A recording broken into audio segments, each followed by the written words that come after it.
Bonjour, nous sommes le 24 juillet 2014, nous sommes un jeudi, il est 17h14. En fait, je ne vais pas trop décoller de mon ordinateur et de l'enregistrement. Là, je suis apaisée parce que je viens de lire vraiment ce que je considère être mon devoir, ou vraiment quelque chose que je tiens à faire quotidiennement, là, depuis, je ne sais pas, je n'ai pas quantifié, mais j'ai commencé à lire la Bible l'année dernière au mois de mai, ça fait déjà un an, je ne l'ai pas terminée. Donc je crois qu'il faut accélérer le mouvement parce que je lisais au minimum un chapitre par jour. Un chapitre par jour, ça ne va pas assez vite. Donc là, j'en suis à 3 et ça prend quand même des proportions dans une vie que de lire 3 chapitres par jour, surtout en faisant l'exercice qui consiste à enregistrer sa lecture pour ne pas la perdre dans les limbes de nos manquements méméniques. Bon, c'est une expression compliquée. Bref, en tout cas, là je fais une césure parce que je me suis rendu compte que j'ai des choses inachevées qui ont commencé à être enregistrées sur cette chaîne, que j'ai laissées en ligne, alors que ça n'a pas trop directement grand chose à voir avec Dieu et la Bible. Mais il s'agit d'un ouvrage qui s'appelle Le chemin le moins fréquenté, qui a été écrit par le psychiatre Scott Peck, qui est chrétien, qui croit en Dieu.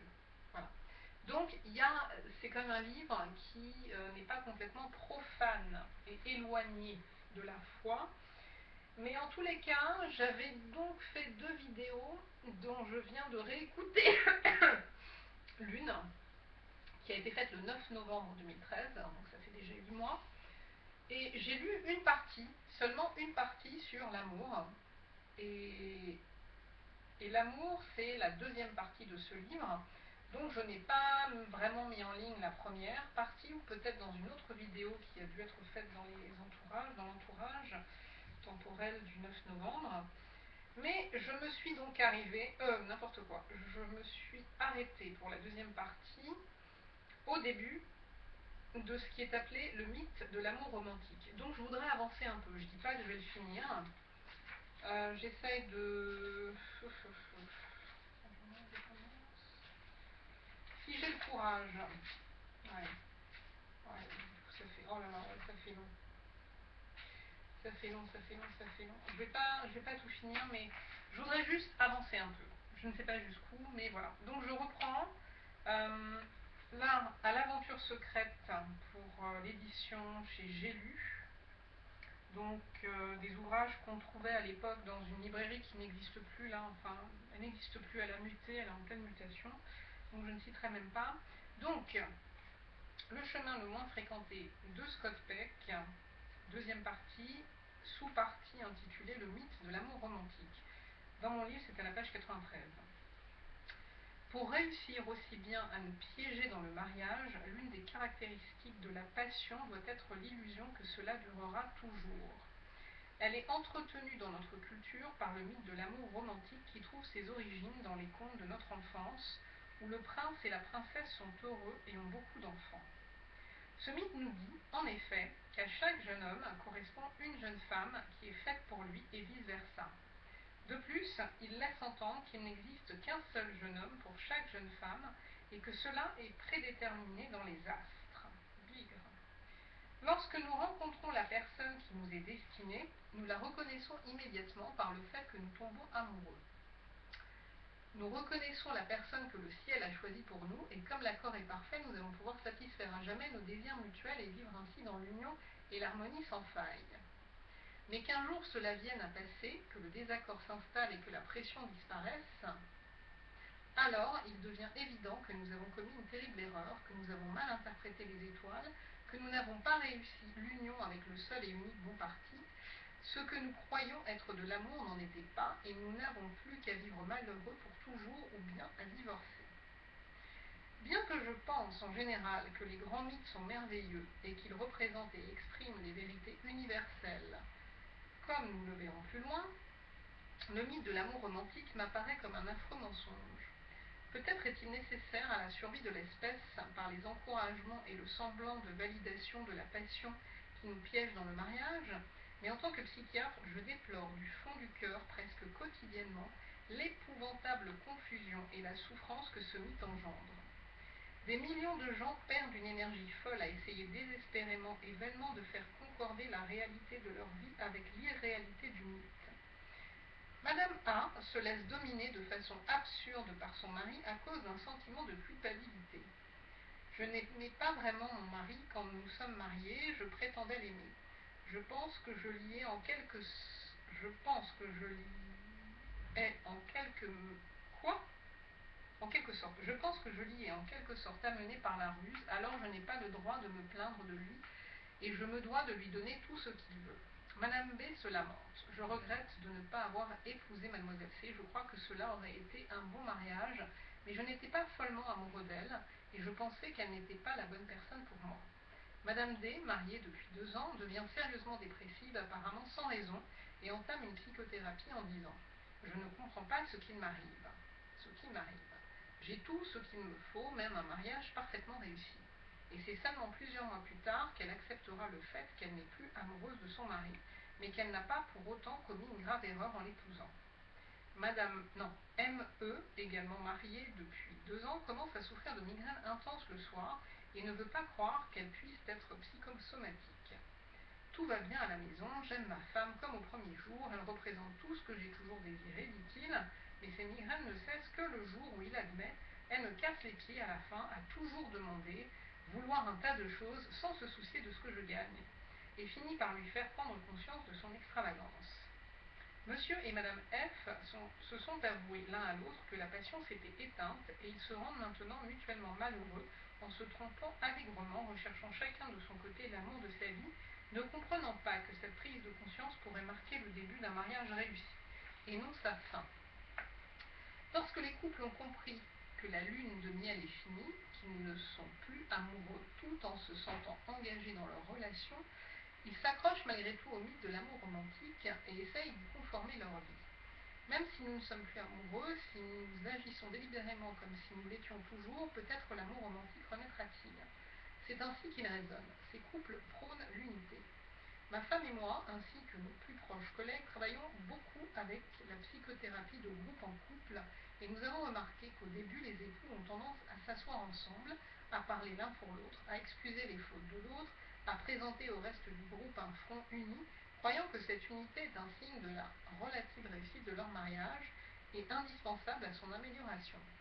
Tôt ou tard, en général assez tôt, nous sommes dans l'obligation de dire à ces couples qu'ils sont trop mariés, trop proches et qu'ils ont besoin d'établir entre eux une certaine distance psychologique avant de pouvoir commencer à travailler de manière constructive à la résolution de leurs problèmes. Quelquefois, il est même nécessaire de les séparer physiquement, leur imposant de ne pas s'asseoir côte à côte.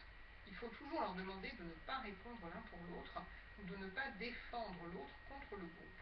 Combien de fois nous faut-il répéter « John, laisse Marie parler » et « Marie, John est assez grand pour se défendre tout seul ». Finalement, s'ils poursuivent la thérapie, tous les couples apprennent que la véritable acceptation de l'individualité de chacun, en l'occurrence de la sienne propre et de celle de l'autre, est la seule base sur laquelle un mariage mûr peut être construit et le véritable amour peut se développer. Les frontières du moi, autre étape. Après avoir affirmé que le fait de tomber amoureux était une sorte d'illusion qui ne constitue en aucun cas le véritable amour, laissez-moi revenir en arrière et montrer que la passion est en fait très très proche du véritable amour. Le malentendu est convaincant justement parce qu'il contient un soupçon de vérité. L'expérience du véritable amour a également un rapport avec les frontières du moi puisqu'elle implique le dépassement de nos propres limites, qui sont les frontières du moi. En élargissant nos frontières, nous tendons en quelque sorte vers l'être aimé, dont nous désirons nourrir l'évolution. Pour y parvenir, l'objet de notre amour doit tout d'abord nous paraître aimable. En d'autres termes, il faut que nous soyons attirés par un objet hors de nous-mêmes, que nous nous investissions et que nous nous engagions vis-à-vis de lui, hors de nos frontières personnelles.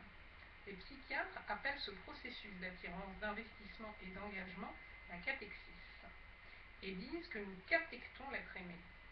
Mais lorsque nous catectons un objet extérieur, nous incorporons simultanément dans notre psychisme une représentation de l'objet aimé. Prenons l'exemple d'un homme dont le passe-temps est le jardinage. Son jardin a une grande importance pour lui. cet homme a en quelque sorte capecté son jardin. Il le trouve beau, il s'est beaucoup investi en lui, il lui est très dévoué. Si dévoué qu'il peut se lever très tôt le dimanche matin pour aller le voir ou même négliger sa femme pour lui.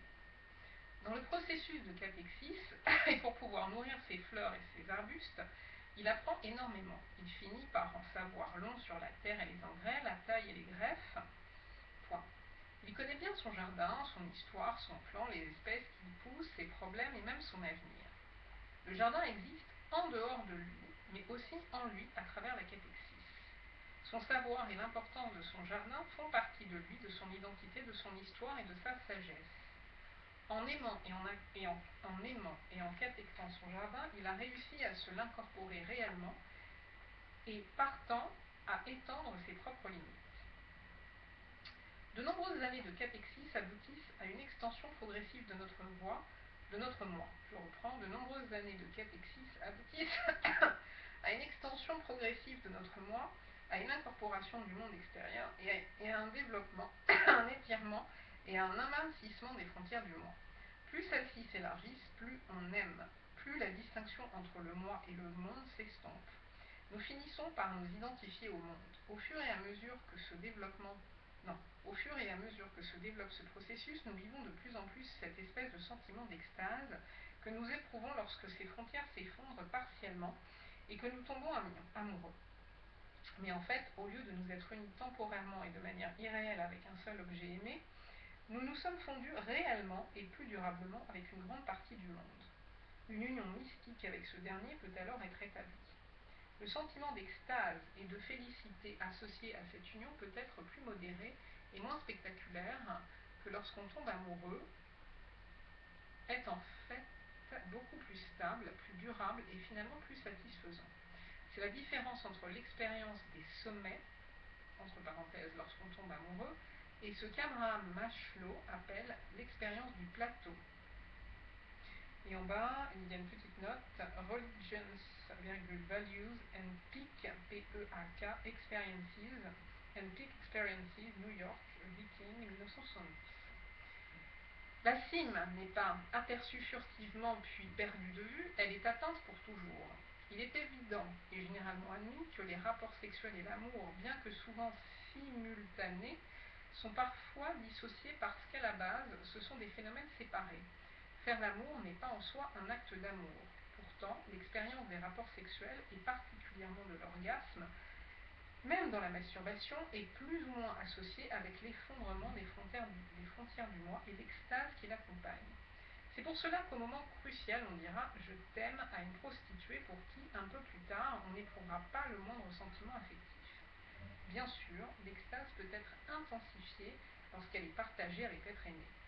Mais que l'on soit avec un partenaire aimé ou même sans partenaire du tout, l'effondrement des frontières du moi au moment de l'orgasme est parfois total. On peut pendant quelques secondes oublier complètement qui on est, perdu dans le temps et dans l'espace, hors de soi, transporté ne faisant qu'un avec l'univers. Mais seulement pendant quelques secondes. Un peu plus haut, décrivant l'unité durable avec l'univers associé à l'amour véritable, comparé à l'unité momentanée que l'on ressent au moment de l'orgasme, j'ai utilisé les mots union mystique. Le mysticisme, c'est essentiellement croire que la réalité est un tout, une unité. Les mystiques les plus prosaïques croient que notre perception courante de l'univers en tant que multitude d'objets distincts, tous séparés les uns des autres par des frontières, est une illusion. À cette mauvaise interprétation consensuelle, ce monde d'illusions que la plupart d'entre nous tiennent pour réel, les hindous et les bouddhistes appliquent le mot de Maya, qui veut dire illusion. Avec d'autres mystiques, ils affirment que la réalité ne peut être connue que par l'expérience de l'unité vécue au prix du renoncement. Aux frontières du moi. Il est impossible de voir l'unité de l'univers tant que l'on continue à se voir soi-même comme un objet distinct, séparé et différent par sa forme et son essence. Les hindous et les bouddhistes considèrent que l'enfant, avant le développement des frontières du moi, connaît la réalité, l'adulte pas. Certains laissent même entendre que le chemin de la lumière ou du savoir passe par le retour à l'enfance. Ce peut être une doctrine dangereusement tentante pour certains adolescents ou jeunes gens qui ne sont pas préparés à affronter les responsabilités de l'âge adulte, leur paraissant effrayantes, écrasantes et au-dessus de leurs forces. Ce n'est pas la peine que je passe par là, pourrait-il penser. Je ne vais plus essayer d'être adulte et je vais me retirer dans la sainteté. Mais c'est plutôt à la schizophrénie qu'on aboutit avec ce genre de raisonnement. La plupart des mystiques comprennent la vérité élaborée à la fin du passage sur la discipline. De point qu'on doit posséder ou accomplir quelque chose avant de pouvoir l'abandonner tout en gardant son intégrité. Le nouveau-né, sans ses frontières du moi, peut être en contact plus direct avec la réalité que ses parents, mais il est incapable de survivre sans leurs soins et incapable de communiquer sa sagesse. Le chemin de la sainteté passe par l'âge adulte. Il n'y a pas de raccourci facile et rapide. Les frontières du moi doivent être durcies avant d'être assouplies. Une identité doit être établie avant d'être transcendée. On doit se trouver soi-même avant de pouvoir se perdre. La fuite temporaire hors des frontières du moi, associée à la passion, au rapport sexuel ou à l'absorption ou à l'absorption de certaines drogues, peut nous donner un aperçu du nirvana, mais pas le nirvana lui-même. L'un des thèmes importants de ce livre est que le nirvana ou la véritable évolution spirituelle ne peuvent être atteints que par la pratique continuelle de l'amour véritable. En résumé, l'effondrement temporaire des frontières du moi impliqué dans le fait de tomber amoureux ou dans les rapports sexuels nous amène non seulement à nous engager vis-à-vis d'autres personnes, et alors le véritable amour peut naître, mais aussi nous donne l'avant-goût encourageant d'une extase mystique plus durable que l'on pourra atteindre au bout d'une vie d'amour. Donc, bien que tomber amoureux ne soit pas l'amour en soi, cela fait partie du grand et mystérieux dessein de l'amour. Autre partie, la dépendance.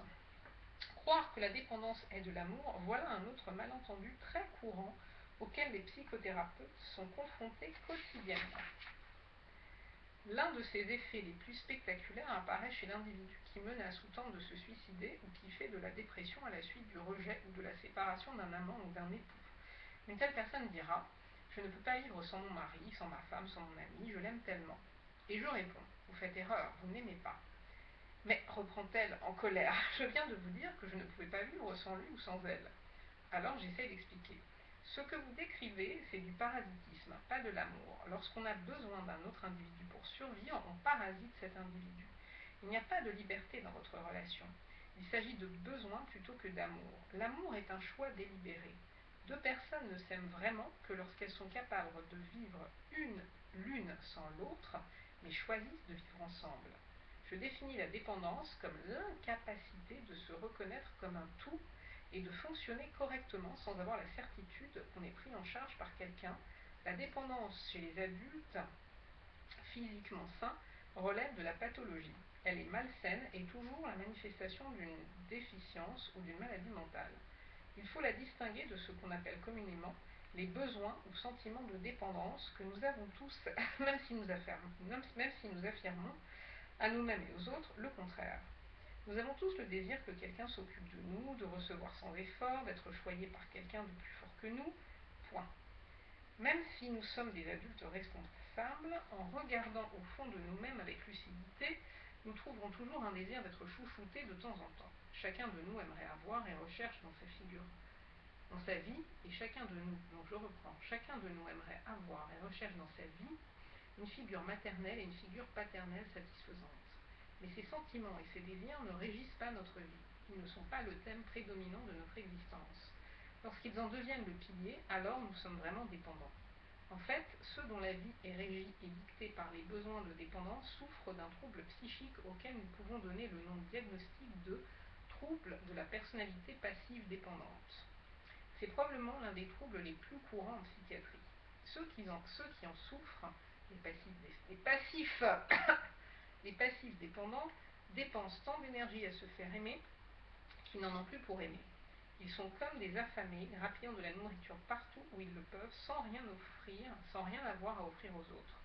C'est comme s'ils avaient en eux un vide, un puits sans fond, hurlant pour qu'on le remplisse, mais qui ne peut jamais l'être totalement. Il ne peut jamais être comblé ni éprouver la plénitude. Ils ont toujours le sentiment qu'il leur manque quelque chose. Ils tolèrent mal la solitude. À cause de leur sentiment de manque permanent, ils n'ont pas de véritable sens de l'identité et ils ne se définissent que par leur relation avec les autres. Un homme de 32 ans, ouvrier métallurgiste, est venu me voir en pleine dépression, 3 jours après que sa femme l'eût quitté en emmenant leurs 2 enfants. À 3 reprises, elle avait déjà menacé de partir, se plaignant du peu d'affection qu'il leur témoignait. Chaque fois, il l'avait supplié de rester, promettant qu'il allait changer, mais ses résolutions ne duraient guère plus d'une journée. Cette fois-là, elle avait mis ses menaces à exécution. Il n'avait pas dormi depuis 2 nuits, tremblait d'angoisse, pleurait toutes les larmes de son corps et envisageait sérieusement le suicide. « Je ne peux pas vivre sans ma famille, se lamentait-il, je les aime tant. »« Je suis surpris, lui répondis-je. Vous m'avez dit que les récriminations de votre femme étaient justifiées, que vous rentriez à la maison quand cela vous chantait, que vous n'avez jamais rien fait pour elle, qu'elle ne vous intéressait pas, ni sexuellement ni sentimentalement, que vous pouviez rester des mois sans parler à vos enfants, dont vous ne vous occupiez d'ailleurs pas, vous n'aviez de relation avec aucun d'entre eux. Alors, je comprends mal pourquoi vous êtes si déprimé d'avoir perdu des relations qui n'ont jamais existé. Mais vous ne voyez donc pas, me dit-il, je ne suis plus rien sans eux. Rien. Je n'ai plus de femme, plus d'enfants. Je ne sais plus qui je suis. Je ne m'occupe peut-être pas d'eux, mais je suis sûre que je les aime. Sans eux, je n'existe pas. Il était dans un tel état, ayant perdu l'identité que sa famille lui donnait, que je pris rendez-vous avec lui pour le surlendemain. Je ne m'attendais à aucune amélioration, mais lorsqu'il revint, il se précipita joyeusement dans le bureau et annonça le sourire aux lèvres. Tout va bien maintenant. Votre femme et vos enfants sont-ils revenus? Oh non, répondit-il gaiement. Je n'ai aucune nouvelle d'eux depuis que je vous ai vu. Mais j'ai rencontré une fille hier soir au bar. Elle m'aime beaucoup. Elle aussi est séparée comme moi. Nous devons nous revoir ce soir. J'ai l'impression d'être redevenu humain. Je pense que je n'ai plus besoin de vous revoir. Cette aptitude à changer si rapidement l'objet de son intérêt est caractéristique des individus passifs dépendants. Ça, c'est important. Peu importe de qui ils sont dépendants du moment qu'ils ont quelqu'un. Peu importe leur identité du moment qu'il y a quelqu'un pour leur en donner une.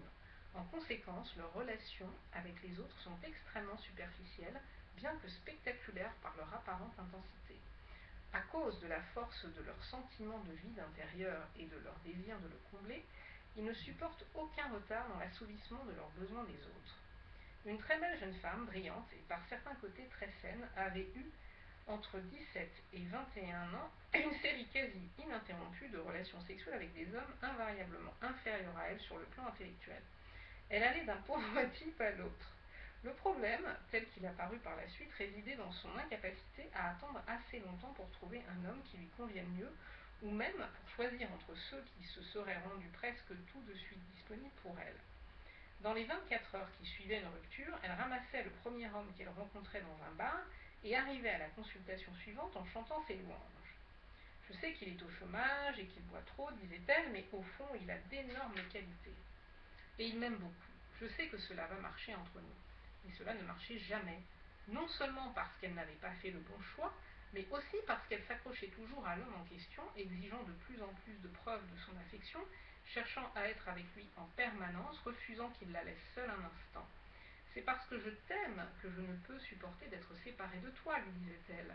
Tôt ou tard, son compagnon se sentait piégé, étouffé par son amour, entre guillemets. Alors il y avait une violente explosion, puis rupture, et le cycle recommençait le lendemain. Cette jeune femme ne fut capable de briser ce cercle qu'après 3 ans de psychothérapie, au cours desquels elle apprit à apprécier sa propre intelligence et ses atouts, à identifier son vide intérieur et son besoin des autres, et à le distinguer de l'amour véritable, à prendre conscience de sa soif d'affection, à prendre conscience que sa soif d'affection la poussait à entamer des relations destructrices et à s'y accrocher, et enfin à accepter la nécessité d'imposer la discipline la plus sévère à sa boulimie si elle voulait mettre à profit ses qualités. Dans le diagnostic, le mot passif est associé au mot dépendant, parce que ces individus s'intéressent à ce que les autres peuvent faire pour eux, sans se soucier de ce qu'ils pourraient faire eux-mêmes. Un jour, en travaillant avec un groupe de 5 patients célibataires, tous des passifs dépendants, je leur ai demandé de me raconter la situation dans laquelle ils voudraient se trouver 5 ans plus tard. Chacun, à sa façon, répondit « Je voudrais être marié avec quelqu'un qui m'aime vraiment ». Pas un seul ne parla d'avoir un travail épanouissant, de faire de la création artistique, de contribuer à la vie de la communauté, d'être dans une situation où il ou elle pourrait aimer, ou même d'avoir des enfants. La notion d'effort n'apparaissait pas dans leur aspiration. Ils n'envisageaient qu'un état passif où ils ne feraient que recevoir. Je leur dis comme à beaucoup d'autres, Si votre but dans la vie est de vous faire aimer, vous échouerez. La seule façon de s'assurer l'amour, c'est d'être digne d'amour, ce que vous ne pourrez pas être tant que votre seul but sera d'être aimé passivement. Cela ne veut pas dire que les passifs dépendants ne font jamais rien pour les autres, mais plutôt que le motif de leurs actions est de forcer l'attachement des autres afin de s'assurer leur attention. Et ils ont du mal à agir sans réciprocité immédiate. Tous les membres du groupe mentionné ci-dessus avaient par exemple énormément de mal à acheter une maison, à quitter leurs parents, à trouver du travail ou à lâcher un emploi inintéressant ou même à s'investir dans un passe-temps. Dans le mariage, il y a généralement entre les deux époux une répartition efficace des tâches. D'ordinaire, la femme s'occupe de la maison et des enfants. L'homme, outre son travail, se charge du bricolage et du jardinage. Les couples sains inversent instinctivement les rôles de temps en temps. L'homme préparera un repas ou deux, sortira les enfants un jour par semaine, passera l'aspirateur pour faire une surprise à sa femme. Elle, de son côté, pourra travailler à mi-temps, tondre la pelouse le jour de l'anniversaire de son mari ou demander à gérer le budget du ménage. Le couple peut prendre cet échange de rôles comme une espèce de jeu qui met du piment dans la vie et rompt la routine conjugale. C'est un processus qui, même lorsqu'il est pratiqué inconsciemment, atténue la dépendance mutuelle. Dans un sens, chaque époux s'entraîne un peu à la survie. Mais dans le cas des passifs dépendants, la perte de l'autre est une perspective tellement effrayante qu'ils ne peuvent pas l'imaginer. Supporter l'idée d'une attitude qui diminue leur dépendance ou accroît la liberté de l'autre.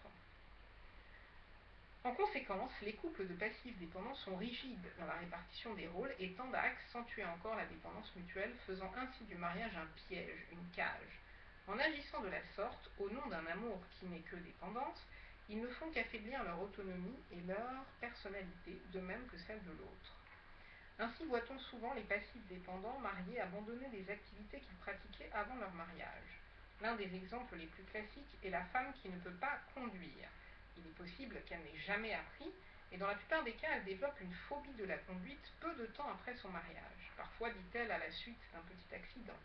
Dans les zones rurales ou en banlieue où vit une grande partie de la population, elle devient alors complètement dépendante de son mari qui se retrouve enchaîné à elle.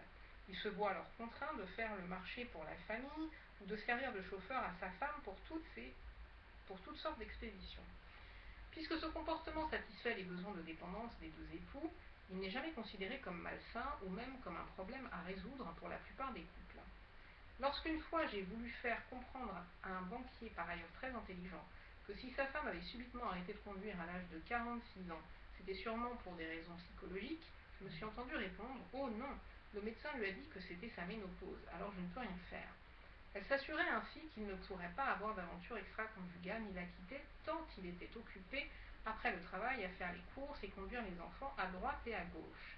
De son côté, il était rassuré car il savait qu'elle ne pourrait pas prendre un amant ni le quitter n'ayant plus la mobilité nécessaire pour rencontrer des gens quand il n'était pas avec elle. Par de tels comportements, un mariage entre des passifs dépendants est peut-être durable et sécurisant, mais on ne peut pas dire qu'il soit sain ni tenu par l'amour. La sécurité est en effet obtenue au prix de la liberté et de relations qui ne servent qu'à retarder ou à empêcher l'évolution personnelle des deux époux. Il nous faut toujours dire et répéter aux couples qu'un bon mariage ne peut exister qu'entre deux personnes fortes et indépendantes. La dépendance passive prend sa source dans le manque d'amour.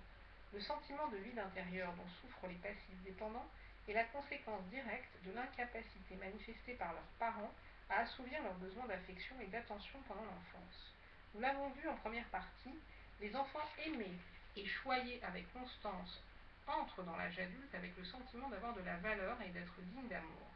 Cela leur vaudra d'être aimés tant qu'ils resteront honnêtes avec eux-mêmes. Tandis que les enfants qui grandissent dans une famille où l'amour et l'attention sont rares ou totalement absents deviennent des adultes manquant de sécurité intérieure. Ils ne sont pas sûrs d'eux, doutent de leur valeur, ils ont le sentiment de ne jamais avoir assez, que le monde est imprévisible et peu généreux. Rien d'étonnant à ce qu'ils se précipitent pour grappiller un peu d'amour et d'attention partout où ils peuvent en trouver. Ils s'y accrochent alors avec désespoir et manifestent un comportement peu affectueux, manipulateur, machiavélique, détruisant le lien qu'ils cherchaient à préserver.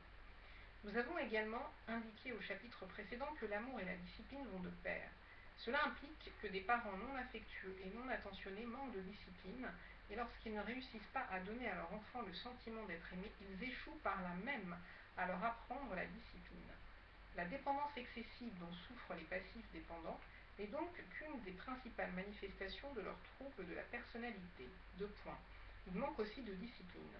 Ils ne veulent pas ou ne peuvent pas retarder l'assouvissement de leur soif d'attention. Dans leur recherche désespérée de liens à créer et à conserver, l'honnêteté ne compte plus.